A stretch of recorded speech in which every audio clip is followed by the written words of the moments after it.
La rémunération moyenne des premiers dirigeants des sociétés du CAC 40 a augmenté de 12% en 2018, selon une étude publiée mercredi par le cabinet Proxinvest. Ces dirigeants gagnent en moyenne 90 fois plus que les salariés de ces mêmes sociétés, contre seulement 73 en 2014. La hausse de la rémunération des dirigeants du CAC 40 est 3 fois plus rapide que celle des salariés, a déclaré lors d'une présentation à la presse Loïc Dessein, directeur général de Proxinvest. La rémunération de ces numéros 1 exécutifs, qui comprend une part fixe, variable et actionnariale, atteint un nouveau record sur les 10 dernières années, une dérive qui s'explique principalement par les hausses du top 4, explique le cabinet.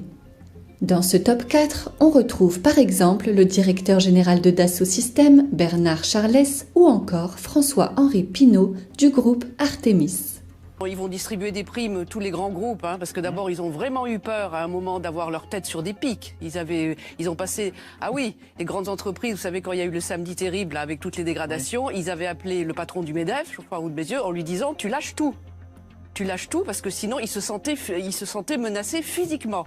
Les grands patrons. Ah, vous voulez dire qu'il y a une démarche des grands patrons français qui physiquement pensaient qu'ils pouvaient être objectivement menacés en disant t'es gentil maintenant, faut lâcher avec tes gilets jaunes. Voilà, ils envoyaient des textos où tu dis tu lâches sur le SMIC, il faut qu'on distribue des primes, tu lâches tout. Bon, voilà. Alors là, ils distribuent des primes, c'est pas compliqué non plus. Ils ont 80% de leurs salariés qui sont à l'étranger. Alors ça leur coûte pas cher non plus, parce que ça ne concerne que la France. Alors ça va pas. Les remarques sont fondées. Voilà, ça va considérer quelques dizaines de milliers de salariés, ça va pas leur coûter très cher, mais ils le font, donc c'est les bons élèves et ça leur évite d'avoir la tête tranchée.